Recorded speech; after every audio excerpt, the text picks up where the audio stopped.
Hello everyone, welcome back to my YouTube channel. Guys, एक important update देना चाहूँगा जेके SSB के हवाले से। हमारे जो एग्ज़ाम्स हुए थे finance accounts assistant and JK PSI exam, उसके हवाले से और अभी करंट सिचुएशन में क्या चल रहा है, क्या वर्डिक्ट रहने वाला है, क्या आगे रहने वाला है हमारे साथ, क्या होने वाला है एग्जैक्टली हमारे साथ, वो भी मैं आपके साथ डिस्कस करूँगा। So without wasting much time let's get started. जैसे कि आपको पता है कि FAA एस्पिरेंट्स प्रोटेस्ट कर रहे हैं। ये एस्पिरेंट्स कौन है? या तो सिलेक्टेड एस्पिरेंट्स है जो लगभग 25 दिनों से प्रोटेस्ट पे है, या फिर वो बच्चे हैं जो कि मतलब उसमें जेन्युइन बच्चे भी है और ऐसे बच्चे भी है जो सेल्फिश है या मतलब सेकंड चांस चाहने वाले बच्चे, वो भी अपना प्रोटेस्ट कर रहे हैं इस स्कैम को लेकर या इस एग्ज़ाम को लेकर। ओके गाइस, तो सीबीआई इन्वेस्टिगेशन की अगर हम बात करेंगे तो हाल ही में आपने देखा होगा कि जो प्रोब बिठाया गया था हमारे जेके पीएसआई एग्ज़ाम को लेकर, तो सीबीआई इन्वेस्टिगेशन ऑलरेडी स्टार्ट हो चुकी थी पिछले 1 महीने से। अब वहाँ पे एफआईआर लॉन्च हो रहे हैं, तो एफआईआर लॉन्च हो रहे हैं तो अब कुछ लोगों पे एफआईआर मतलब वो एक्यूज्ड थे, अभी हम उनको कल्प्रिट्स नहीं कहेंगे, अभी हम मतलब उनको गुनहगार नहीं कह सकते। जस्ट कुछ आधार पर, कुछ एविडेंसेस पर, कुछ फैक्ट्स पर उन पर एफआईआर लॉन्च हुआ है, या हम कह सकते हैं कहीं ना कहीं 80% हम श्योरिटी के साथ कह सकते हैं कि वो स्कैमर्स है, वो कल्प्रिट्स है। क्योंकि सीबीआई इन्वेस्टिगेशन जब करता है तो तब उनके पास बहुत सारे एविडेंसेस जब कलेक्ट हो गए, बहुत सारे प्रूफ जब होते मतलब उनके पास जमा होते, देन उसके बाद ही वो अपनी कार्रवाई स्टार्ट करती है, इनिशिएट करते हैं प्रोसेस। तो एफआईआर लॉन्च हुआ है।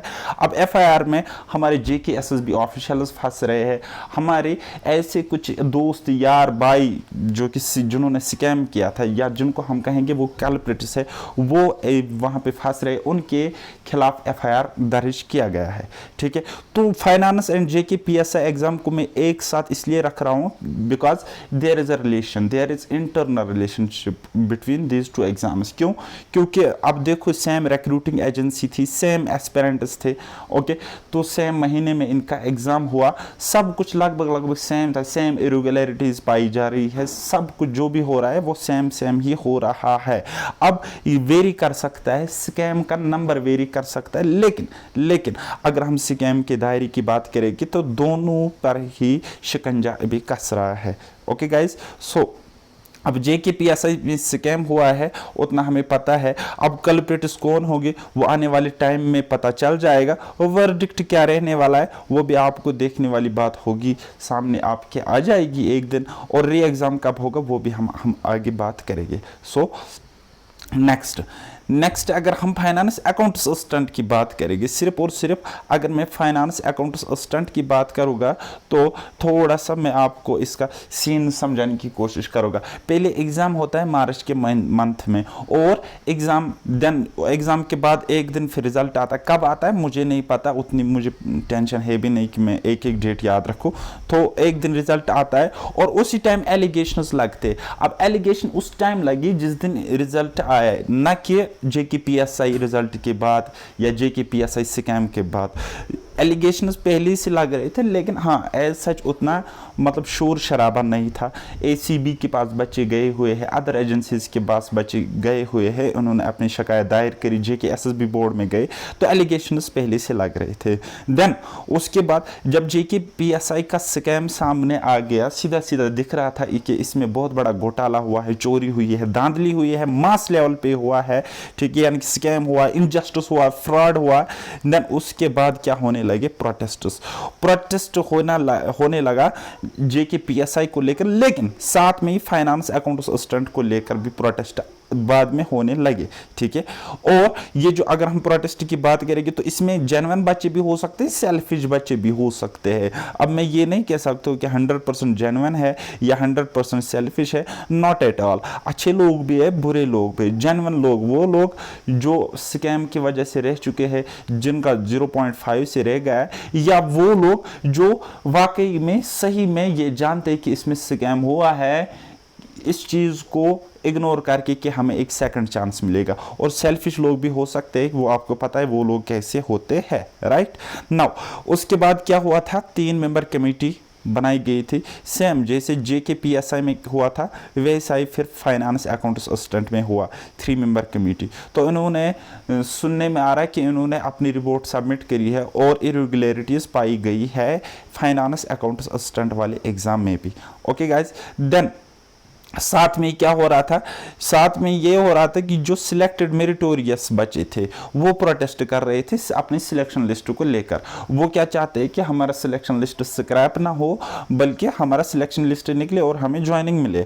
अब उसमें उसमें ये जो है ना सिलेक्टेड मेरिटोरियस बच्चे, तो इसमें 2 टाइप के बच्चे, एक तो जेन्युइन जो अपने हार्डवर्क से गए हुए हैं और दूसरे कल्प्रिट्स या स्कैमर्स जिन्होंने फ्रॉड करके, चीटिंग करके, धांधली करके यहाँ पे सिलेक्शन लिया हुआ है। तो प्रोटेस्ट की बात करेंगे तो ये दोनों लोग शामिल थे, दोनों टाइप के लोग, दोनों टाइप के स्टूडेंट्स एस्पिरेंट्स शामिल थे।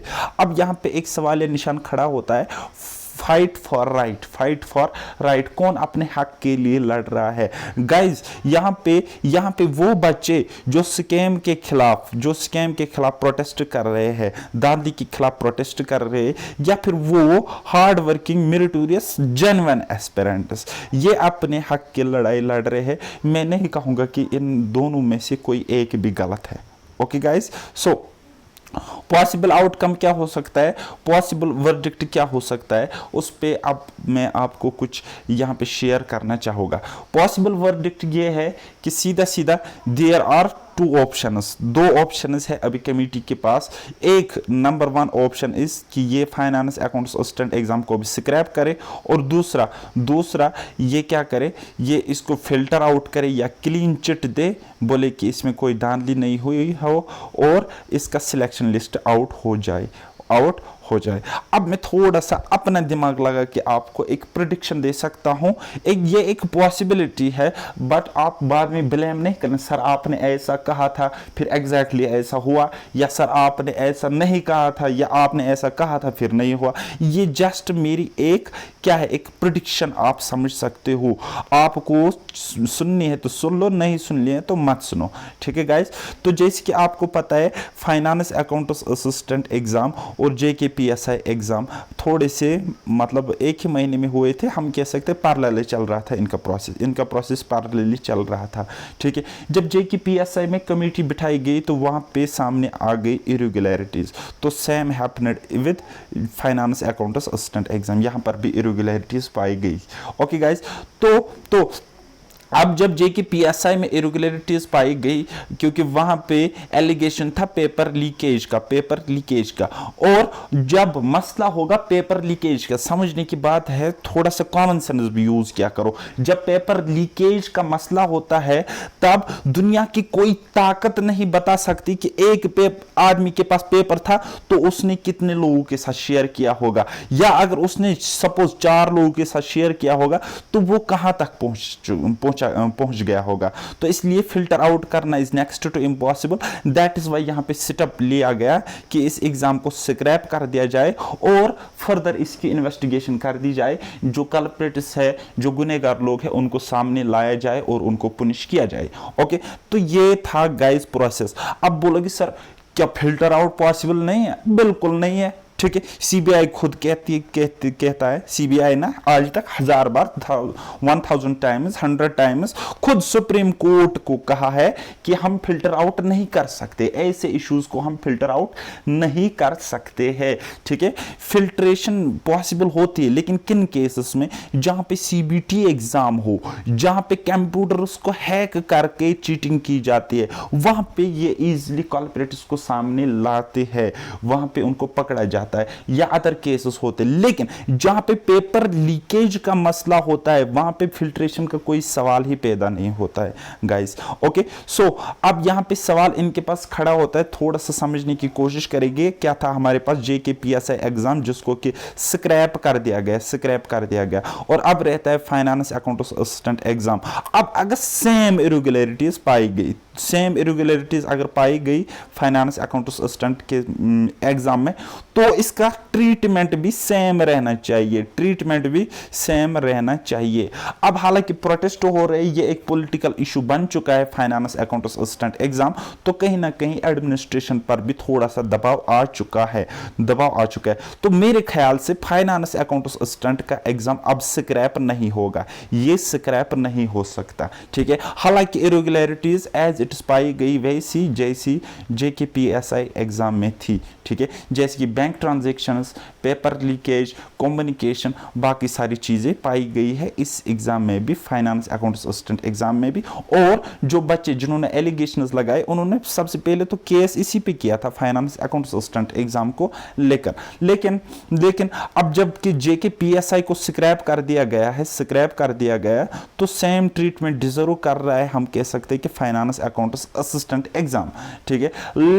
लेकिन मेरे ख्याल से अभी प्रोसेस हो क्या रहा है कि इसको स्क्रैप नहीं किया जाएगा, कोई और पॉसिबल वे अभी एडमिनिस्ट्रेशन ढूंढ रही है कि अगर कोई और पॉसिबल तरीका है हमारे पास, कोई अच्छा बेस्ट अल्टरनेटिव अगर हमारे पास कोई है, हम वो लगा देंगे ताकि finance accounts assistant exam scrap होने से बच जाए और जेन्युइन एस्पिरेंट्स की सिलेक्शन हो जाए यहाँ पे, ठीक है। जेन्युइन एस्पिरेंट्स जिन्होंने 2 साल 3 साल लगाए, अपना कीमती टाइम दिया, अपनी जवानी का टाइम दिया, अपना सब कुछ छोड़ छाड़ के टाइम दिया फाइनेंस अकाउंट्स असिस्टेंट एग्जाम में, तो उनका टाइम वेस्ट ना हो, यहाँ पे ये एडमिनिस्ट्रेशन की यहाँ पे एक हिकमत अमली हो सकती है। लेकिन अब फिर वही मसला है, अगर इसको स्क्रैप नहीं किया गया और वहां से ये कहते हैं कि इरेगुलरिटीज पाई गई इस एग्जाम में, देन फिर JKPSI में आपने वो ट्रीटमेंट क्यों नहीं किया, क्यों आप अलग अलग ट्रीटमेंट दे रहे हैं सेम सिचुएशंस में,